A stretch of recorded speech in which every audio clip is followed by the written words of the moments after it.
Alright, so part 2 po tayo ng ating pong Bible study. Ha?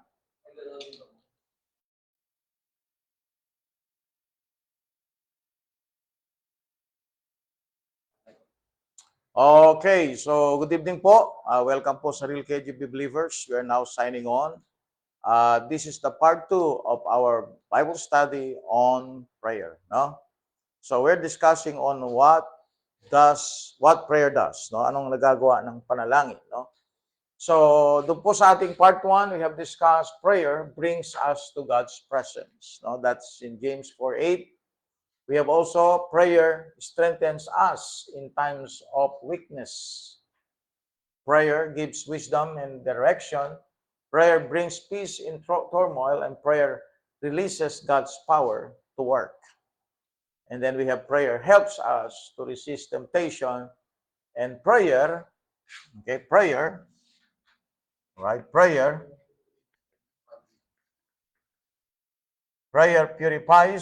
the heart. Prayer purifies the heart. Psalms 51 verse 10, no? So, doon po sa ating naging ending, no?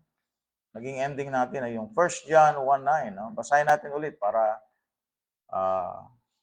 maalala natin yung ating binasang huli, no?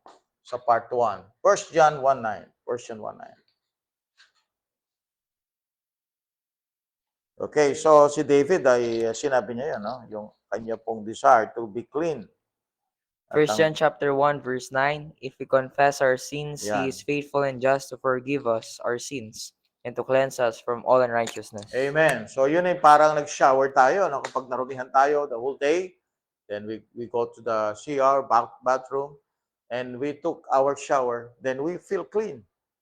So ganun po yung panalangin. We go to the Lord in prayer, hindi lamang po para humingi sa Diyos. Kaya nga meron tayong acts na yan, adoration, confession. So lalapit tayo sa Diyos sa panalangin to ask God's forgiveness sa ating mga kasalanan, to make us clean again, para yung relationship natin sa Panginoon walang hindrance. Sabi kasi ng Bible, if I regard iniquity in my heart, the Lord will not hear me. So isang bagay na naghahadlang sa ating panalangin, communication sa Diyos, ay ang kasalanan. So we need prayer, amen, to clean our heart.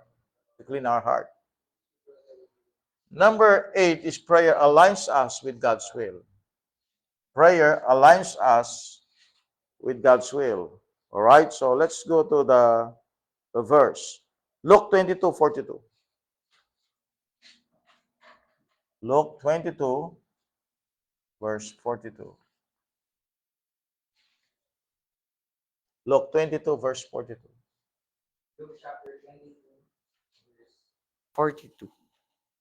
Saying, Father, if thou be willing, remove this cup from me.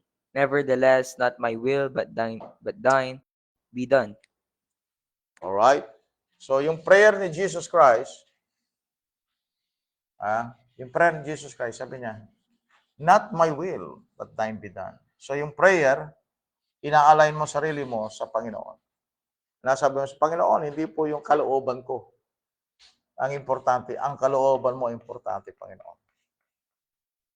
So, first, makita natin, prayer purifies the heart. No? And then also, prayer aligns us with God's will.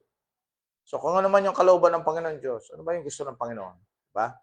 Kapag tayo nagpipray, kasi may mga particular na gusto ang Diyos na gawin natin. Particular. Sabihin may mga bagay na sa buhay natin, dahil sa purpose natin na bubuhay, meron tayong mga tasks, meron tayong responsibilities, meron tayong calling, meron tayong ministry. At sa mga ministry na yon, calling, task na binigyan ng Diyos sa atin, may mga times na yung will natin ang uuna. No? Kaya minsan, nagre-retreat tayo dahil ayaw natin. Parang si Jonah, di ba? Ang kugustuhan ng Panginoon Diyos sa kanya, mag-preach sa Nineveh. Ano nangyari? Tumakbo siya. He ran away. Went to Tarsus. Opposite direction. So prayer will align us to God's will. No? Isa kasi mabigat sa kalooban nating maglingkod sa Diyos. Ayaw na natin, humihinto tayo, nag-give up tayo. No? Pero kapag tayo po ay nagpipray, nare-renew po yung ating commitment, nagkakaroon tayo ngayon ng dedication muli para ituloy yung gusto natin at yung gusto ng Diyos, of course. No? Yung ma-align, no? Parang bone alignment din yan, no? Kapag ang buto natin hindi naka-align, katabingi. Kakasakit tayo kasi maraming mga bagay na maapektuhan kasi nga coordinated lahat ng buto. Kaya kapag ang isa lamang ang hindi tama ang alignment, magkakaroon ng epekto yun sa buong katawan. So we need to be aligned with God, no? Sa Diyos, sa kanyang kalooban. Kaya ang sabi ni Christ, not my will, Lord, but thine be done. Yung kalooban mo, Panginoon. And He did that in prayer. All right? Prayer opens doors and provides needs. Prayer opens doors. Prayer opens doors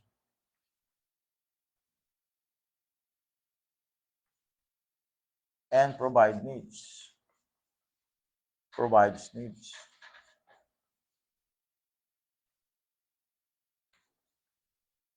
So lahat ng need natin, not our greed, no, but our need. Not our wants, but our need. Now, ano sabi ng Bible? So Matthew 7:7. Matthew 7 verse 7. Matthew 7 verse number 7.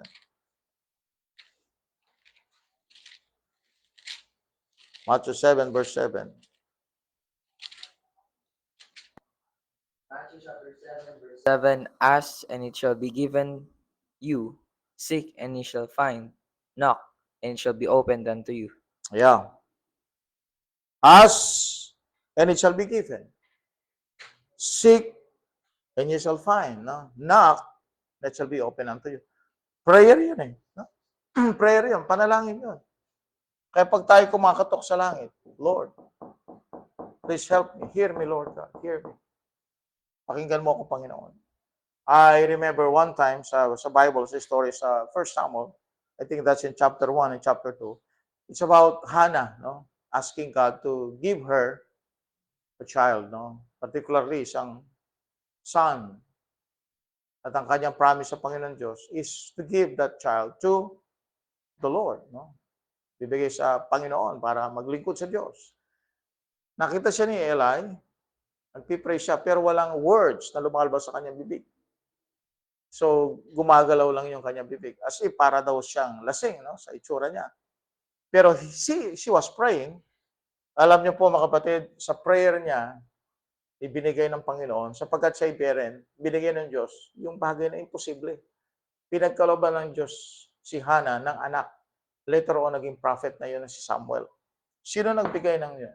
Sino nagbigay nun? Ng Panginoon. Paano niya nabuksan ng Panginoon? Nabuksan ng langit? Prayer. Amen?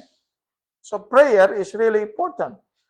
Ito yung sad story sa ating panahon na maraming Christian, marami silang gustong gawin, pero nililimit nila yung oras nila sa panalangin. Dapat lakihan natin, dagdagan pa natin, at intensify natin ang ating prayer life. Let us pray always. Pagkat it opens doors and provides needs. Sabi ng Bible, di ba? Sa Philippians 4:19, but my God shall supply all your needs according to His riches in glory by Christ Jesus. Sa palagay nyo, paano mangyayari yun? God will supply all our needs. Palagay niyo, bigla na lang yan mangyayari yan. So, we need to ask God para ma-recognize natin na yung kanyang kakayanan. Di ba parang ano yan magulang. Yung magulang, gustong-gusto niyang mag-provide ng needs sa kanyang anak. Kaya kapag humingi ang bata o humingi ang anak niya, kung ano man yon, pagkain, ano man yon, no? Na need ng bata, then willing talaga yung tatay, willing talaga yung nanay, ibigay yung kailangan. Ganon din yung Diyos natin. No? Ang kailangan lang natin, ipaalam sa Kanya yung ating pangangailangan. Isipin niyo sa Bible, no? Sabi ng mga apostles, Lord, teach us to pray. Hindi nila sinabing, Lord, teach us to preach. Sinabi nila, Lord, teach us to pray. Bakit? Sapagkat alam nilang may mahalagang bagay doon sa prayer na siyang magbibigay sa kanila ng kakayanan na mangaral ng salita ng Panginoon Diyos. Teach us to pray. Number 10 is prayer deepens our relationship with God. Prayer deepens our relationship with God. Amen. Prayer deepens our relationship with God. Deepens our relationship with God. You go to Jeremiah, all right, 33 verse 3. Jeremiah chapter 32, verse 3. Call unto me, and I will answer thee, and shew thee great and mighty things which thou knowest not. Amen. Sa Bible, may sinabi sa Romans chapter 8, we cry, Abba, Father. No? So, yun ay panalangin natin sa Diyos. Ama natin siya. At ang Panginoon, nag-challenge sa atin, no? Upang ipakita niya ang kanyang kapangyarihan. Sabi niya, call unto me. Call unto me. Ito yung ating number sa langit. Ang number natin sa langit, Jeremiah 33 verse 3. Call unto me and I will answer thee and show thee great and mighty things which thou knowest not. Do you think, bakit sabi ng Panginoon, tawagan niyo ako. Do you think anong purpose noon? Para po tuluyan ng maipakita ng Diyos, ma-reveal ng Diyos ang kanyang sarili sa atin. Pakita niyo yung kanyang pagka-Diyos, pakita niyo yung kanyang pag-ibig, paalala, paramdam niya sa atin yung kanyang concern. At lahat ng bagay, mga kapatid, na nare-receive natin ay nagpo-produce ito ng identification sa tunay na Diyos na ating pininiwalaan. Amen? So prayer leads us closer to God. Kaya nga sabi ng Book of James, kanina, nababasa natin ulit sa Book of James, alright? Chapter 4. Alam niyo po ba, mga kapatid, na ang Panginoon ay nag-i-intercede din sa atin? Babasa natin mga sa John chapter 17. You go to the Book of James chapter 4. Sabi ng Bible sa verse number 6, but he giveth more grace, wherefore he saith, God resisteth the proud, but giveth grace unto the humble. Submit yourselves therefore to God, resist the devil, and he will flee from you. Draw nigh to God, and he will draw nigh to you. Cleanse your hands, ye sinners, and purify your hearts, ye double-minded. Purify your hearts, ye double-minded, sabi ng Bible. See? How can you get close to God? Through prayer. Sa panalangin. Kaya maraming mga nangyari sa mundo, at ang sabi nila, every revival in this world can be traced back to a kneeling figure. Every revival in this world, a true revival, can be traced back to a kneeling figure. So, ibig sabihin itong sila D.L. Moody na ginamit ng Panginoon in the past, na nakapag-win ng million of souls, prayer ang naging susi. Sila Billy Sunday na dahilan ng mga revival sa Amerika, prayer ang naging dahilan nito. So, yung mga great men ng panahon ng mga great awakenings, I believe, mga kapatid, at the back, behind them are great people who are prayer warriors. At yun ang makita natin, mga kapatid, na lahat ng mga bagay na nangyari sa mundo, bumabalik yan sa panalangin. It is prayer that produce and unleash God's power. Okay? Now, I move to the next part, no? How to make our prayers effective. Okay, so hindi ko na po isusulat. Ito po ay pakinggan nyo na lamang po, no? Una, how to make our prayers effective. Sulat ko lang po dito sa side na ito. How to make our prayers effective. Paano ito magiging effective?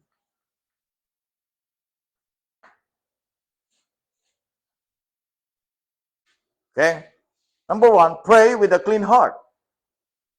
Kaya nga sabi ng Psalm 66 verse 18, if I regard iniquity in my heart, the Lord will not hear me. Psalm 66 verse 18, no? Number 2 is pray according to God's will. Let's go to the book of 1 John 5:14. Brother Arjan, read again. First John. Alright, yung kanina po, pray with a clean heart. Malinis na puso. Second is pray according to God's will. First John 5:14. First John chapter 5 verse 14. And this is the confidence that we have in him, that if we ask anything according to his will, he heareth us. Amen. According to His will, He heareth us. First John 5:14. No? So ito yung mga verses. Alright? Ito yung mga verses. Okay, First John 5:14. Alright? Psalms 66:18. Ito yung mga verses na basahin po natin. No? And then we have pray with faith. James 1:6. Sabi ng Bible sa Hebrews 11:6. Impossible to come to God without faith.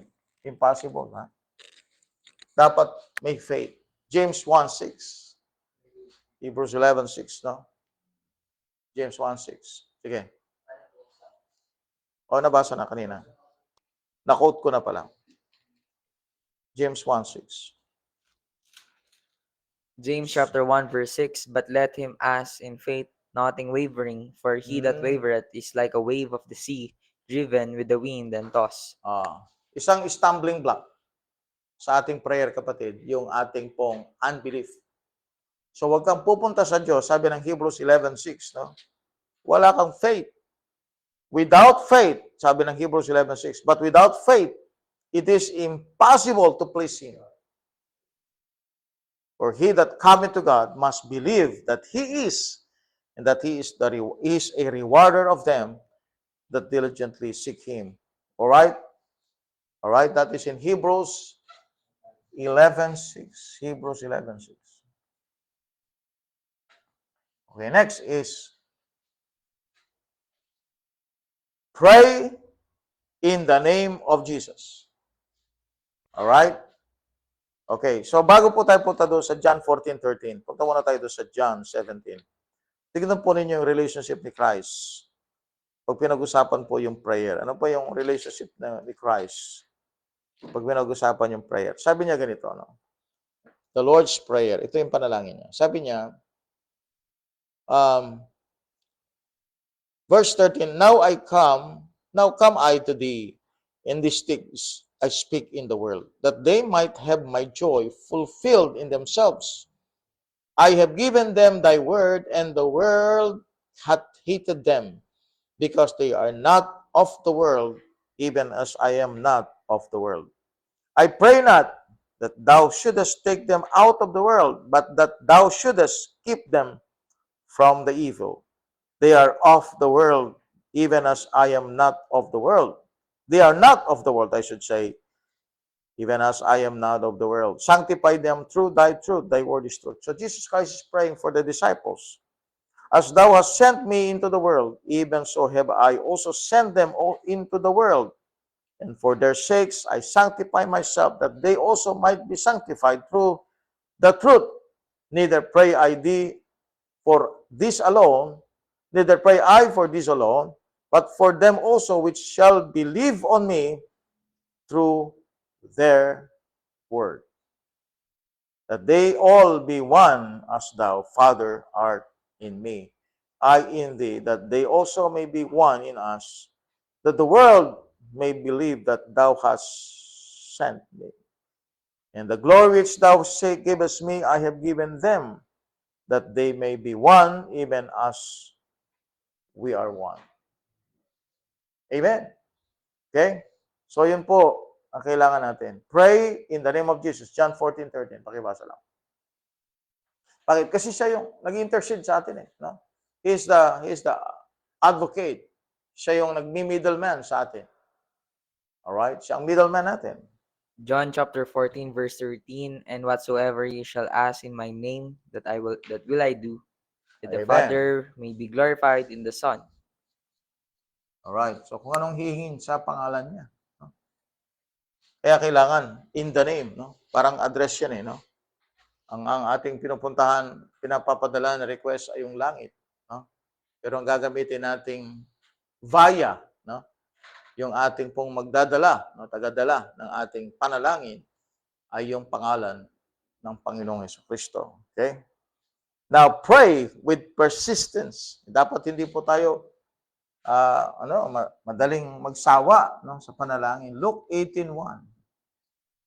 Alam niyo po ba ang prayer natin ay isang wall na magpo-protect sa atin. Kaya pag nagsawa tayo sa panalangin, mawawala yung wall of protection na yan. Luke 18:1. Alright, tignan natin yung verse. Luke 18:1.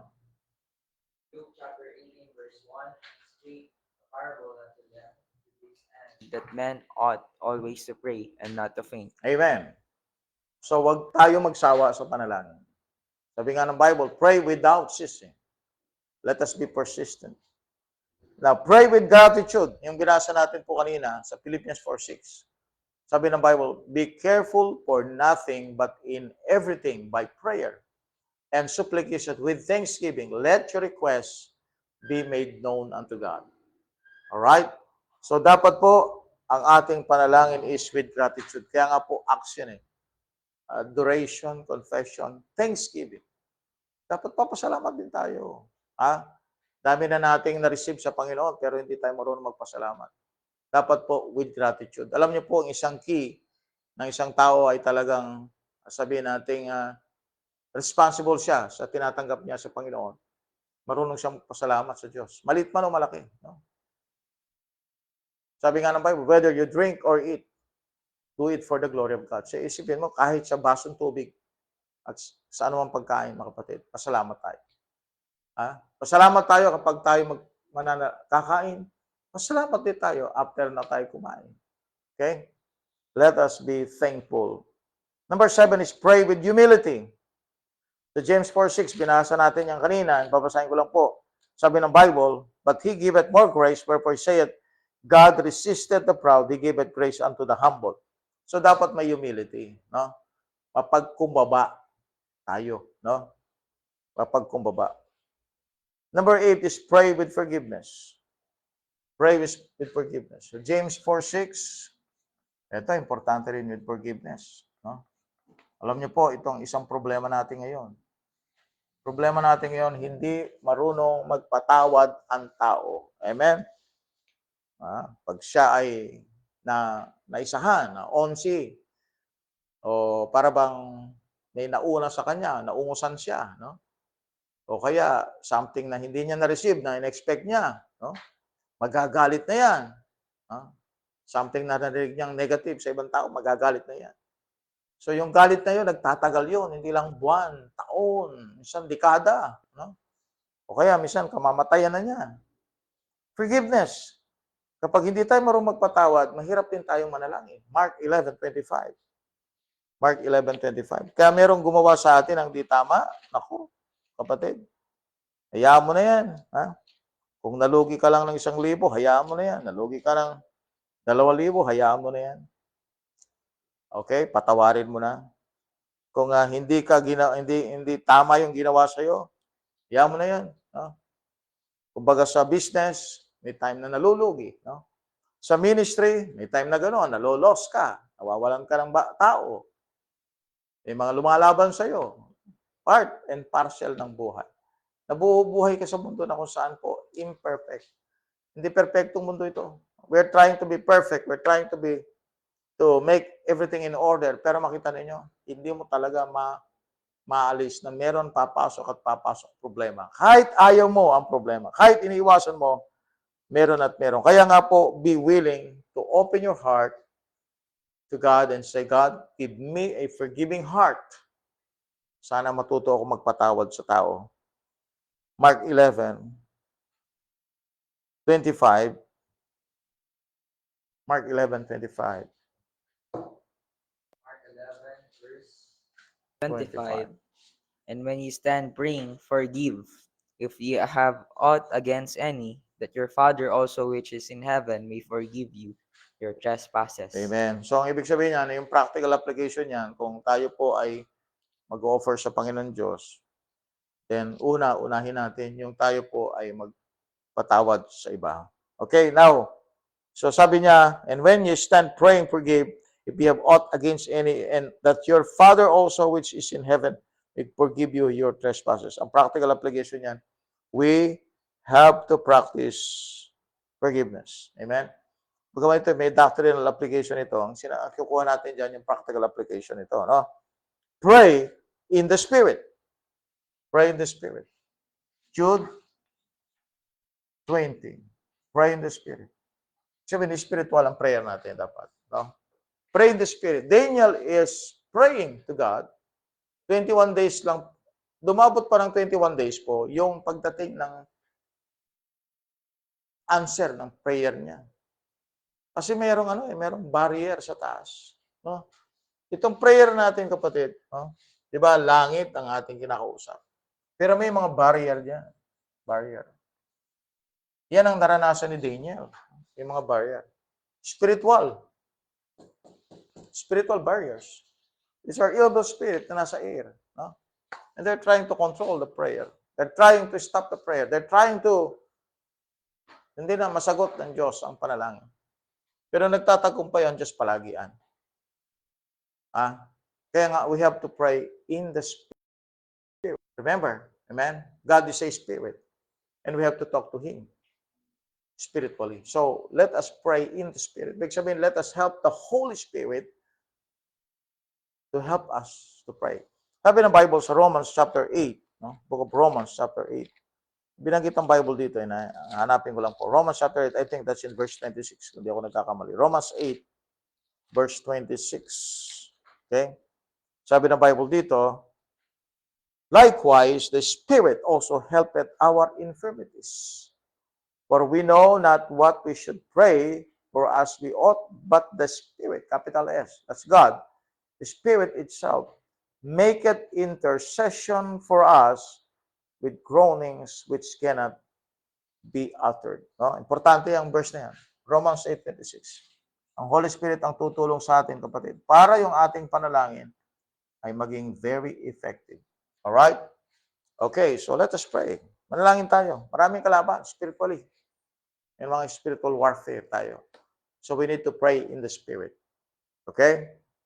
Number 10 is pray with a surrendered life. Pray with a surrendered life. All right? You go to the book of Romans, chapter 12, verse 1 and 2. No? All right? So, binanggit na rin natin yung James kanina. But idagdag lang po natin. No? A surrendered life. No? Ang isang surrendered life, mga kapatid, yun yung taong willing siyang ipagkaloob ang kanyang buhay na maging sacrifice para sa Panginoon.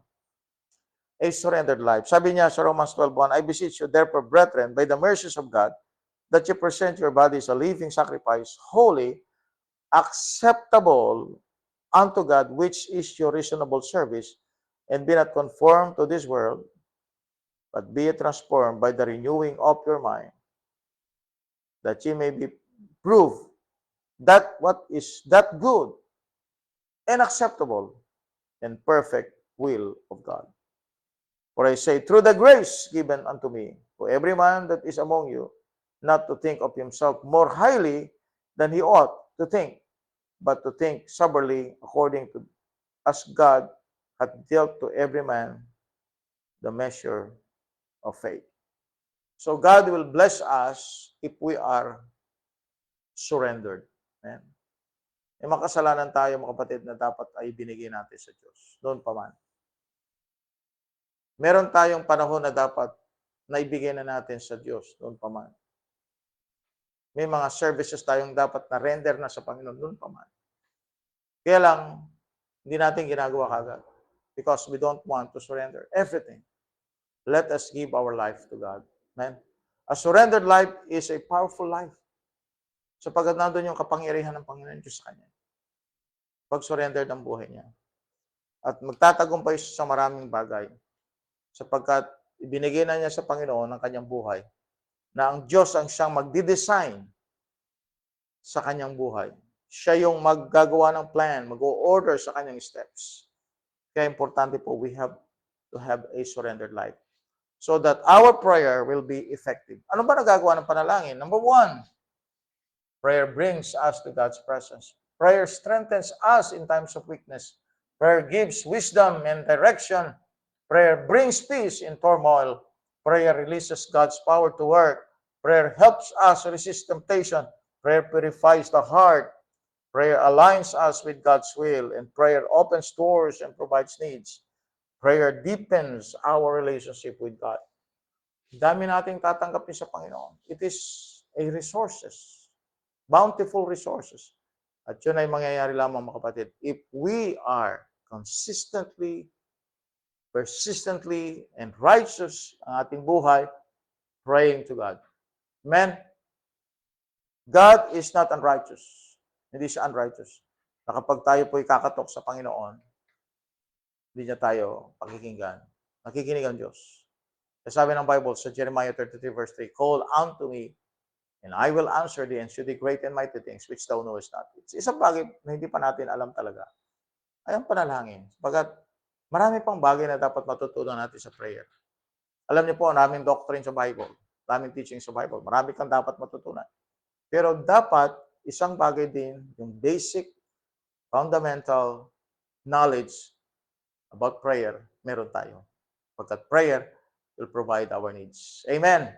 So tayo po ay manalangin. Close us in prayer. Brother, si brother natin, Brother Anton Luis Antonio Sia. Muntik na naging Anton Ramirez. Okay? Luis Antonio Sia. Amen. Tayo po'y manalangin. Let's pray. Madakilang Diyos na banal, na makapangyarihan sa lahat, na may likha ng langit at ng lupa. Amen. Patuloy, Panginoon, kami po'y nagpapasalamat po sa inyo sa gabi pong ito, sa natapos pong pag-aaral, Yes, Panginoon, on how prayer works, Panginoon. Yep. And kung ano po nagagawa ng panalangin. And Panginoon, salamat Panginoon, may panalangin na kung ito po ay kaparaanan upang kami po ay makipag-usap po sa inyo. Yes, Lord. At Panginoon, tunay Panginoon na ipinakita ng inyo pong mga salita kung ano pong mga nagagawa ng panalangin. At Panginoon, tulungan niyo po ang bawat isa na mas lalo Panginoon na magbigay ng panahon sa pakikipag-usap po sa inyo. At patuloy, Panginoon, itong panalangin pong ito ay magbigay, Panginoon, kalinawan po sa aming mga gagawin. At ganoon din po, Panginoon, magbigay kalinawan upang malaman po namin ang katotohanan. Maraming salamat po, Panginoon, sa panibagong gabi, Panginoon, na kung saan may pag-aaral ng inyong pong salita. Salamat po, Panginoon, sa aming tagapagturo, Pastor Jonathan, na inyong ginamit po sa oras po nito. Patuloy, Panginoon, kayo pong tumulong at patuloy na may pangaral palagi po ang inyong pong mga salita. At ganoon din po, Panginoon, sa mga kasama po namin ngayon na nakasubaybay, hindi man po namin sila nakikita. Ngunit, Panginoon, kayo po ay nakikita niyo po sila. At patuloy, Panginoon, tulungan niyo po sila sa kanilang mga pangangailangan, lalong-lalo na po, Panginoon, sa spiritual. Amen. Ingatan niyo po ang bawat sa Panginoon at patuloy may pangaral po palagi ang inyo pong mga salita. Ito lamang po ang aming dalangin sa pangalan ni Jesus. Amen. Amen, amen. Okay, so meron ba tayong mga viewers? Shoutout lang po natin mga viewers natin. Shout out. Okay, shout out po sa ating mga viewers. Thank you for joining us tonight. Amen. Yan. Check po natin. Salamat po, no? Sa ating mga consistent, no? Na sumasama sa ating mga Bible study. Salamat po for sharing, no? Our videos. Malaking bagay po yon sa atin na nagtuturo upang sa ganun po ay marami pa po ang rinig, no? At makaunawa sa ating mga pagtuturo. Shoutout po tayo. Shoutout to Sister Kyla Ebero. Amen. Pastor Jerby Medallon and Praise the Lord. Family. Sister Lovelia Daulo Patuman. Pray natin yung kanyang anak na dengue daw. Pray natin. Sama po natin sa panalangin si Beulah. Opo. Si Beulah. And shoutout to Brother Alvin Santander. Amen, Brother Alvin. Kita kami doon sa Amen. blessing yung ating naging anniversary doon. Shout out to Sister Marina Santiago Valdez. Also kasama niya po si Pastor Arwin Valdez. Amen. Shout out din po kay Pastor Manuel Soriano, kay Ma'am Jennifer Capili Pascual, Yeah. and very supportive wife of Pastor Joe. And shout out to Sister Sofia de los Reyes, Pastor Brandon Heronilla, Sister Annalisa Bukad, Brother Big Boss John, Sister Hannah Francine Espora, Sister Karina Tolentino Gregorio, kay Quabisman, Brother Phil Fardillo Traya, Brother Manny Manarang, Brother Leo Baron, and Brother Ramon Candelaria. Yeah. And shoutout din po kay Sister Nolin May Hofelenia, Yes po. Pastor Al Bukid, Sister Mariel Castañeda, Sister Calyana Rose Gonzalez, Amen. Nicolas, Pastor Wise Gabino Abeto, Brother Christian Paulo Arelia, Brother Marvin Damo, Amen, Brother Marvin. and kay Soloben Sia Balde. Ayun, kapilido ko pala to. And Brother Jimwell, Brother JP, Brother Christian Kurang-Kurang, and Sister Sarah Cowley and Ayesa Wayne. Amen, praise God. And shoutout po sa lahat-lahat, no? Kung meron man po akong hindi nabanggit. Amen. Amen. That's all, folks. Thank you for joining us tonight. Again, for our last word. Okay? Amen. Please like, share, and follow our Facebook page and also subscribe our YouTube channel, Yeah. Will KJB Believers, for us to be updated para po sa ating mga latest videos. Okay, once again, good morning, good afternoon, and good evening. Will KGB Believers now. Signing off. God bless po. See you again for our next video. Amen. Amen. Amen. Yung music mo. Alright. So, ending natin sa music natin.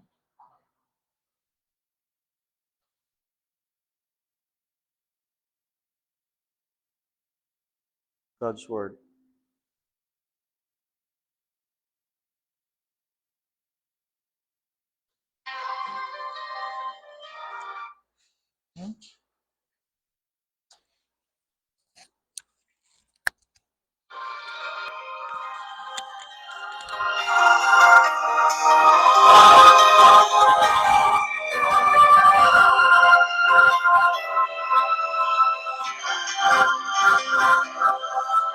This world full of broken dreams, a ray of hope shines through. It shines beyond the pain and want. It shines for me and you. In this world where people weak and live in fear and madness, there's hope beyond this sadness through the power of God's word.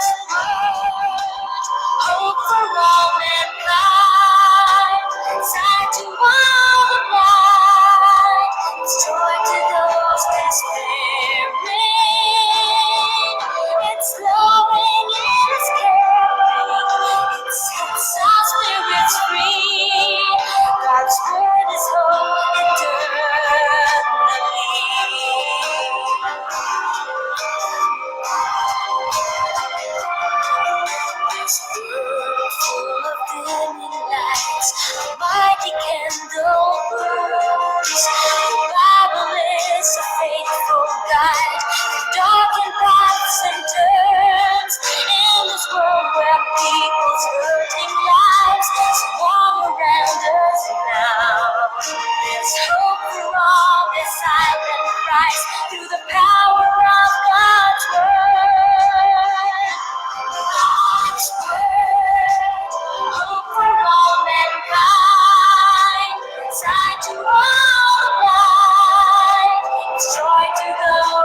sun